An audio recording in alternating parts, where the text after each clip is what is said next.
Bismillahirrahmanirrahim. Assalamualaikum warahmatullahi wabarakatuh.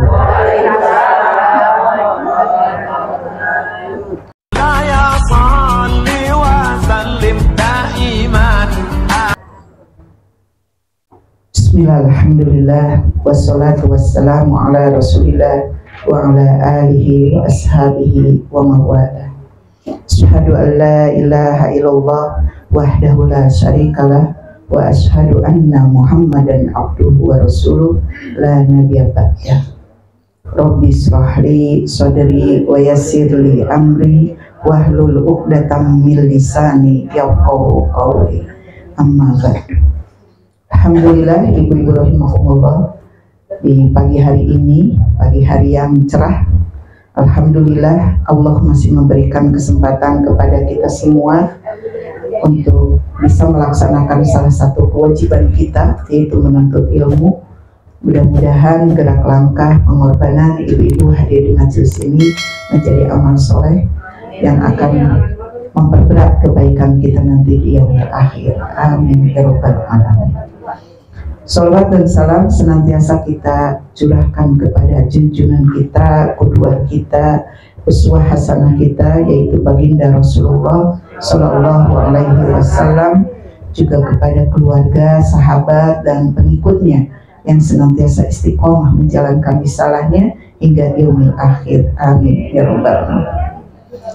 Insya Allah pada pagi hari ini kita akan melanjutkan tafsir juz amma, yaitu surat An-Naba di ayat yang terakhir ya. Sekarang kita mudah-mudahan bisa menyelesaikan mulai dari ayat 31 sampai ayat 40. Kita mulai untuk membahas ayat per ayat dari surat An-Naba ini ya. A'udzubillahi minasyaitonirrajim. Bismillahirrahmanirrahim. Innalil muttaqina mafaza.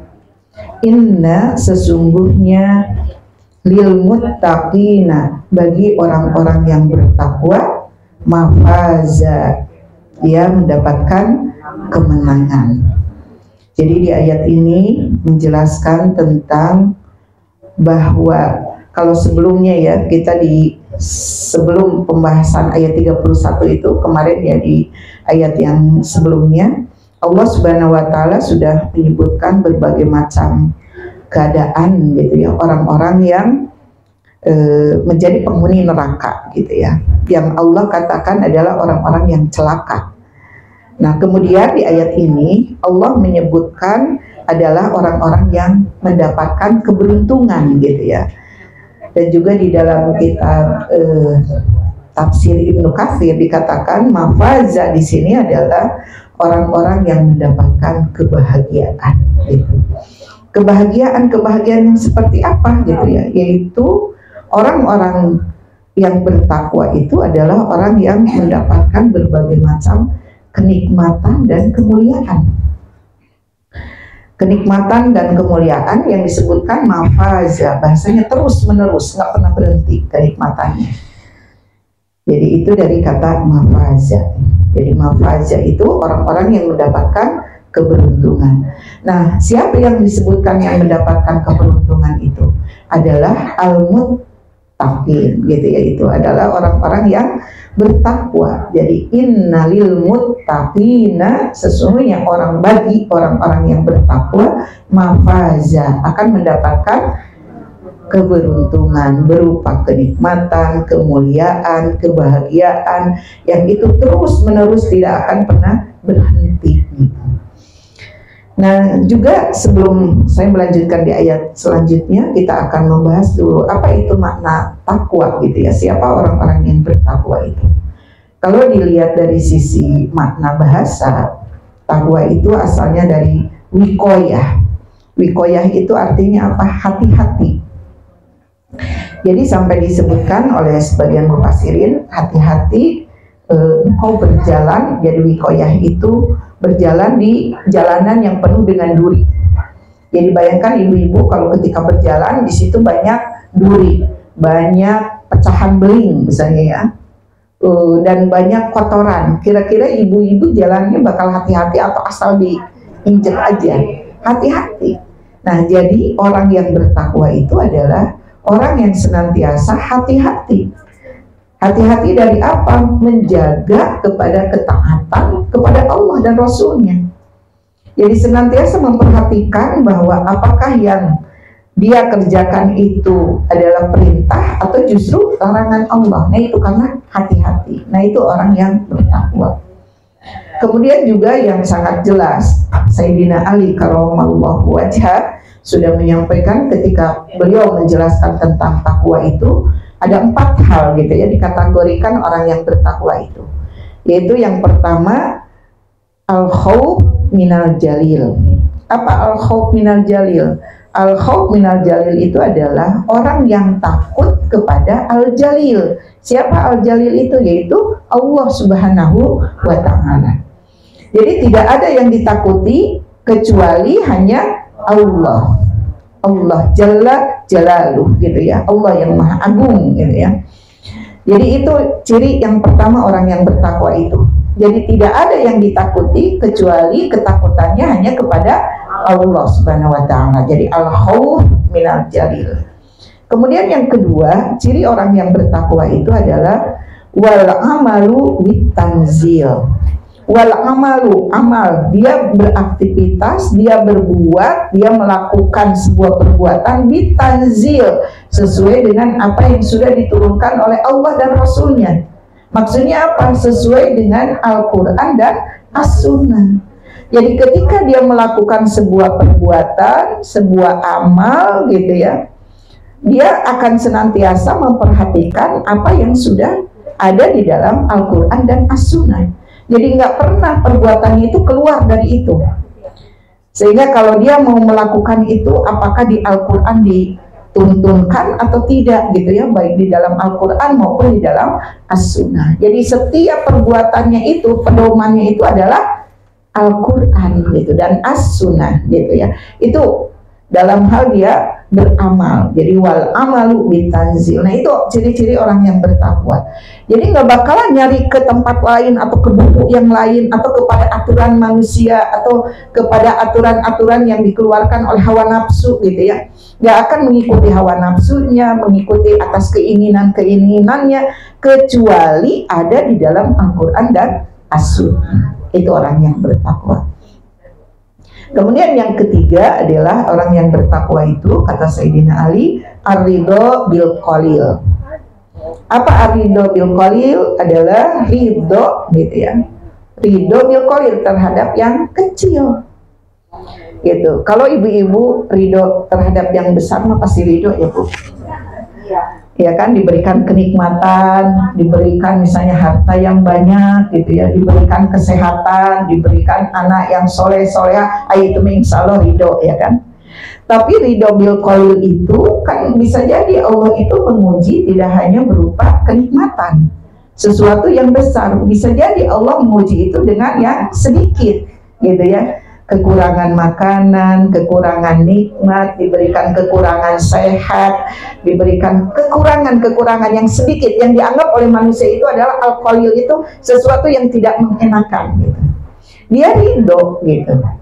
Sebagaimana kalau kita berbicara rukun iman, tentang iman kepada qada dan qadar gitu ya, baik dan buruknya itu ridho gitu. Menurut manusia bisa jadi buruk, tetapi kenapa dia harus ridho? Karena bisa jadi di sisi Allah itu adalah kebaikan. Atau sebaliknya, menurut manusia ini menyenangkan banget gitu ya, ini nikmat. Tetapi bisa jadi menurut Allah justru itu buruk. Makanya iman kepada qada dan qadar, baik dan buruknya gitu ya, yang mungkin dirasakan oleh kita itu ridho. Karena bisa jadi semuanya, baik yang buruk yang dirasakan oleh kita, hidup di dunia itu adalah kebaikan di sisi Allah Subhanahu wa ta'ala gitu. Jadi itu ar-ridho bil qalil. Jadi orang yang bertakwa itu bisa dikatakan jarang mengeluh, bahkan tidak pernah mengeluh gitu ya. Ketika diuji gitu ya dengan ketidakenakan, ya menerima bahwa itu bagian dari qada Allah, qadarnya Allah gitu. Sebagaimana mungkin ibu-ibu yang saat ini sedang terjadi ya, saudara-saudara kita di Cianjur gitu ya, dengan terjadinya gempa itu kan, Yang pertama harus disikapinya kan dengan secara akidah, harus diterima bahwa itu adalah tidak ada suatu kejadian apapun di dunia ini kecuali atas izin Allah gitu. Jadi harus meyakini bahwa itu bagian dari kode Allah gitu. Sehingga siapapun yang tertimpa itu ya harus menerima itu bagian dari ketetapan Allah. Nah, kemudian kita itu melihat bahwa di ayat yang lain Allah mengatakan bahwa setiap musibah yang Allah turunkan itu adalah bima kasabat aydin nas, karena tangan-tangan manusia. Apa maksudnya? Bisa jadi karena perbuatan manusia yang justru banyak kemaksiatan, yang akhirnya kemudian Allah berikan ditimpa musibah, dan musibah itu nggak hanya kena kepada orang yang zalim aja, tetapi juga terkena semuanya, termasuk kepada orang-orang yang soleh gitu. Karena bisa jadi ibu-ibu ketika misalnya di situ marak sebuah kemaksiatan gitu ya. Seperti saat ini bukan hanya di Cianjur ya, di mana-mana. Kemudian banyak orang soleh mendiamkannya. Banyak orang yang paham tidak melakukan amar ma'ruf nahi munkar. Biarin aja, yang penting bukan keluarga saya. Yang penting orang lain gitu ya. Yang penting bukan kerabat saya gitu. Aman deh gitu. Nah, akhirnya yang terjadi kemaksiatan makin merajalela. Maka kata Allah, takutlah terhadap suatu fitnah yang akan Allah timpakan, akan menimpa itu bukan hanya kepada orang yang zalim saja, tetapi akan menimpa termasuk kepada orang-orang yang soleh. Kenapa? Karena orang-orang solehnya mendiamkan kemaksiatan. Makanya setiap musibah itu adalah bima kasabat aydin nas, karena perbuatan manusia gitu ya. Nah, tapi bagi kita yang melihat kepada saudara seperti itu kan harusnya menjadi muhasabah ya, menjadi introspeksi kepada kita. Kalau berbicara kemaksiatan, apakah di kita ini di Depok ini nggak ada kemaksiatan?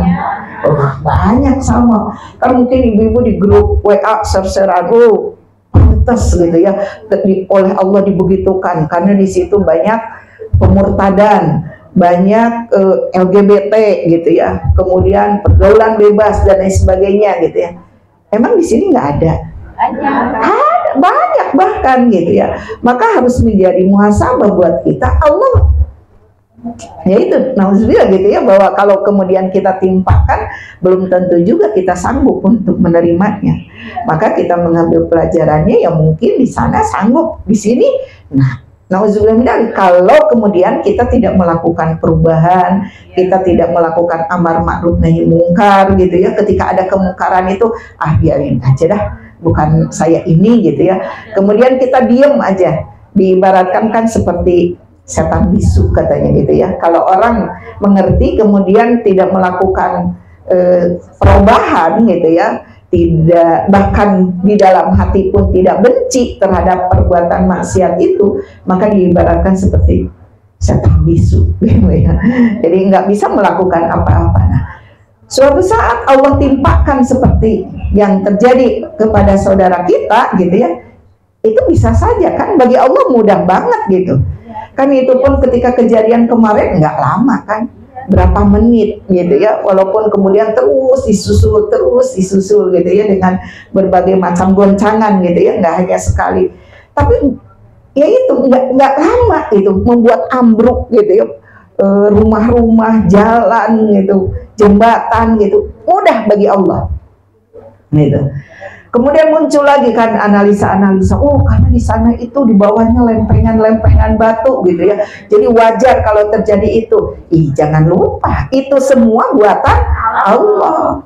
Kan kalau kita belajar dulu mungkin dari sejak SMP juga kita udah belajar kalau berbicara tanah ini terdiri dari berapa lapisan tuh ya. Mulai dari lapisan yang atas, kemudian bawahnya, terus itu ada batuan, ada pasir, ada apa di bawahnya gitu ya. Itu semuanya ada, dan siapa yang menciptakannya? Allah. Tapi manusia bisa hidup kan gitu. Maka kemudian terjadi seperti itu, jangan pernah melupakan bahwa itu adalah Allah yang membuatnya gitu ya. Karena ada Allah gitu, di belakang ini semua adalah karena Allah. Bukan semata-mata bahwa menafikan, bukan karena kemaksiatan di mana-mana ada tadi. Tapi bukan karena itu. Tapi memang alamnya aja gitu. atau bahkan mengatakan karena alam katanya sudah tua gitu ya, sampai ingin menafikan bahwa tidak adanya Allah. Kan orang sekarang banyak ya yang kemudian memilih menjadi orang-orang yang tidak mengakui adanya Allah gitu ya, yang menciptakan kita, menciptakan alam semesta dan kehidupan ini gitu. Kemudian mencari logika-logika berdasarkan sains gitu ya, berdasarkan hukum-hukum di dalam bumi gitu ya, ilmu-ilmu bumi gitu, sehingga ya tadi menjauhkan dari bahwa itu semua atas perbuatan manusia gitu. Allah membuat seperti karena dosa-dosa manusia gitu. Maka pernah ketika dikatakan bahwa saya di satu forum bahwa itu ya bima kasabat aidinas, itu kata Allah di dalam Al-Quran. Ternyata ada yang mengatakan bahwa enggak lah gitu, kan kita semua juga berdosa gitu ya. Betul gitu ya, cuma Allah belum masih ngasih kesempatan aja ke kita gitu ya, bahwa kita apakah bisa mengambil pelajaran dari apa yang Allah timpakan kepada saudara kita. Sebagaimana kalau mungkin di dalam Al-Quran, kita kan nggak pernah hidup pada masa Nabi Nuh misalnya ya, pada masa Nabi Sulaiman, pada masa Nabi Hud gitu. Tapi kita tahu kejadian-kejadian orang-orang, kaum-kaum nabi-nabi tersebut oleh Allah dihancurkan, oleh Allah dihabiskan gitu. Dari mana? Dari Al-Quran. Kemudian supaya apa kita memahami tentang kejadian-kejadian manusia pada nabi-nabi sebelumnya, untuk mengambil pelajaran supaya enggak begitu tuh. Ketika diajak beriman kepada Allah justru menolak. Bahkan sebaliknya gitu ya. Seperti zamannya Nabi Lut gitu. Di situ para penyuka sesama jenis gitu ya. Kemudian diajak justru beriman kepada Allah, mereka disuruh bertobat, malah mau mendatangi Nabi Lut itu sendiri gitu ya. Bahkan ketika Allah mengirimkan 2 malaikat kepada Nabi Lut untuk mengajak keluar, itu sudah jadi pengumuman tuh, ke rumahnya Nabi Lut ada laki-laki ganteng gitu ya. Sehingga sampai sekampung datang semua ke rumah Nabi Lut untuk ngajak melakukan kerusakan gitu ya. Itu sampai malaikat pun diajak oleh mereka gitu, saking tidak bisa diingatkan bahwa itu perbuatan maksiat gitu ya. Nah, seperti saat ini gitu ya, LGBT itu kan merajalela di mana-mana. Jadi harusnya ngambil pelajaran gitu dari zamannya Nabi Lut itu dihancurkan, dihabiskan gitu ya. Oleh Allah diangkat gitu ya, bumi itu terus lemparkan lagi ke bawah gitu ya. Nah, kalaupun misalnya seperti ada di tempat tertentu katanya karena itu, ya bisa jadi ngambil pelajaran kita itu. Karena saat ini memang begitu maraknya gitu ya ke LGBT itu gitu. Bahkan bukan hanya LGBT gitu ya, berbagai macam hal gitu ya di saat ini kerusakan itu gitu. Jadi berbagai macam kerusakan udah terjadi di mana-mana gitu ya, pergaulan bebas, seks bebas, termasuk juga korupsi kan gitu ya, kezaliman, perampokan, wah semakin ini ya, ketika saat ini ekonomi semakin terpuruk kan, kejahatan semakin meningkat ya. Sekarang itu bukan hanya malam kejahatan itu, di siang hari pun kejahatan itu di mana-mana gitu ya, dengan terang benderang gitu ya. Iya, jadi saat ini memang seperti itu gitu ya. Iya. Iya. Saat ini kan ketika jauhnya kaum muslimin itu dari Islam gitu ya, maka hidup semakin sulit gitu ya. Maka akhirnya kejahatan semakin merajalela gitu. Nah tadi ya baru 3 ya, bahwa Sayyidina Ali mengatakan bahwa cirinya yang pertama al-khawf minal jalil, kemudian wal amalu bitanzil, jadi beramal itu sesuai dengan apa yang diturunkan oleh Allah dan Rasulnya, baik Al-Quran maupun As-Sunnah. Kemudian yang ketiga ar-ridho bil qalil, dan yang keempat adalah al-istiqdadu minar rahil. Al-istiqdadu minar rahil itu adalah mempersiapkan untuk melakukan perjalanan jauh, yaitu apa? Mempersiapkan kehidupan setelah mati. Itu orang yang bertakwa. Jadi bukan persiapannya itu terus aja untuk kehidupan dunia gitu ya, seakan-akan bahwa hidup di dunia itu bakal selama-lamanya. Maka setiap hari gitu ya, dari subuh sampai malam, subuh lagi, malam lagi gitu ya, terus hanya mempersiapkan untuk kehidupan dunia, padahal dunia itu hanya sesaat, sementara. Maka orang yang bertakwa, bahkan kalau kata Rasulullah, orang yang cerdas itu adalah bukan orang yang nilainya bagus, bukan yang IQ-nya tinggi gitu ya, tetapi orang yang cerdas itu adalah orang yang senantiasa mempersiapkan lil God gitu ya, untuk besok, untuk esok. Apa esoknya? Yaitu kehidupan setelah kematian.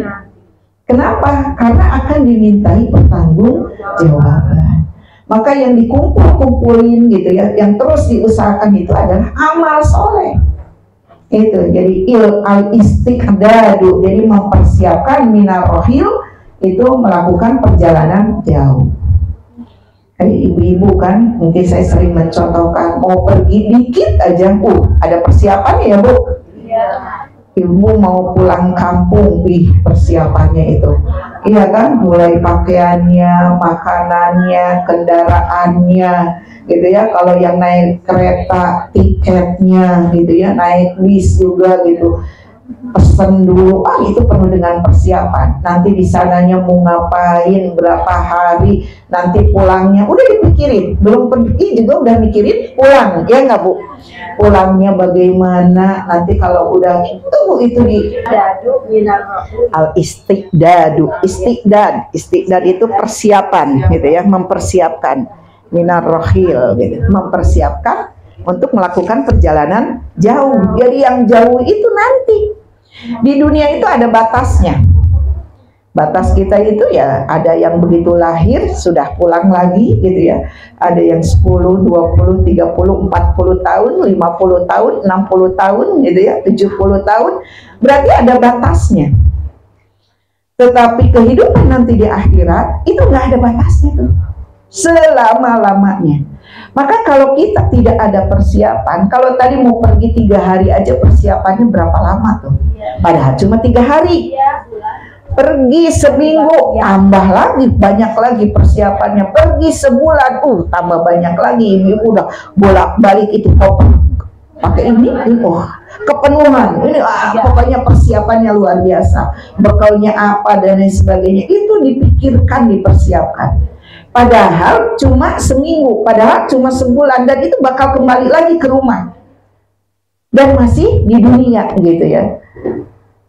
Masih bisa kita minta tolong kalau kehabisan bekal, kehabisan makanan, masih bisa beli gitu kan. Masih bisa segalanya. Tapi nanti ketika kita sudah mati, nggak ada lagi yang bisa menolong kita. Kekurangan amal, ada yang menambahin amal? Nggak ada, semua sibuk dengan amalnya masing-masing. Jangan-jangan nggak cukup semua orang itu gitu ya. Makanya orang yang bermaksiat ketika sudah mati, dia kemudian baru menyesal. Ya Allah, kenapa tidak menjadi orang yang bertakwa? Kenapa tidak menjadi orang yang taat kepada Allah? Orang yang soleh pun dia menyesal, kenapa kurang banyak amalnya? Karena ternyata begitu melihat kenikmatan tadi, bahwa kalau dikatakan bahwa innalil muttaqina mafaza, betapa Allah memberikan kenikmatan yang luar biasa.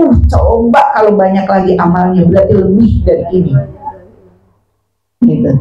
Jadi luar biasa gitu ketika nanti. Makanya orang yang cerdas itu bukan yang ngumpul-ngumpulin saat ini hanya untuk hidup di dunia, tetapi orang yang cerdas itu yang senantiasa memikirkan bekal untuk esok, untuk akhirat. Gitu. Kan kita mah sering ya, saya pun menanya ke ibu-ibu gitu, nanti akhir hidup kita pengen kemana? Surga. Pasti surga gitu kan, surga. Tapi kenapa persiapannya tidak seperti orang yang ingin pergi ke surga? Kan aneh. Masih leha-leha. Iya.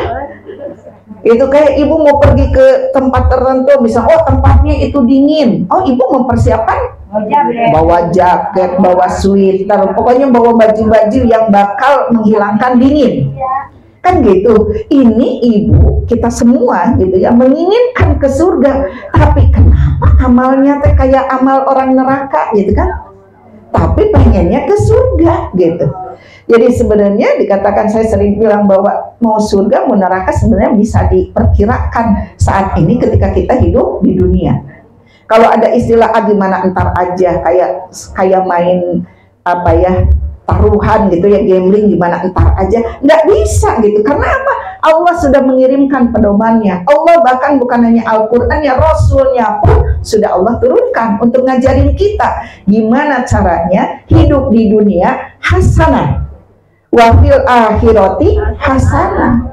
Jadi di dunia baik, di akhirat juga baik. Itu kan yang kita inginkan gitu. Jadi bukan hanya kita itu pengen baik, tapi kenapa perbuatannya tidak menunjukkan ahli surga gitu.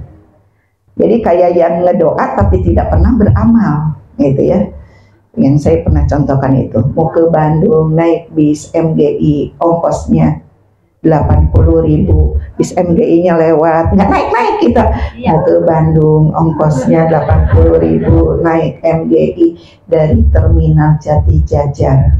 Bisnya lewat lagi, nggak naik lagi. Mau ke Bandung, terus diomongin itu bis udah sampai habis, kita nyampe nggak ke Bandung? Nah, doa itu seperti begitu. Kalau kita tidak pernah beramal, ya Allah masukkan ke dalam surgamu, surga yang paling tinggi, surga bersama para nabi, para syuhada, para siddiqin. Tapi kita amalnya nggak seperti para syuhada, nggak seperti para siddiqin gitu ya, orang-orang yang membenarkan Al-Quran dan As-Sunnah. Biasa aja. Gimana ceritanya di jalan? Ya kan?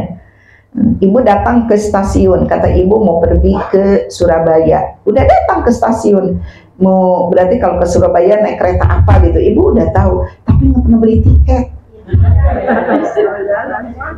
Kira-kira akan berhasil nggak? Kata ibu kan mau berdoa, saya udah nyampe di stasiun terus saya ngedoa, ya Allah sampaikanlah ke Surabaya, ya Allah sampaikan, salawat, ya Allah sampaikanlah. Ya udah ibunya diem aja.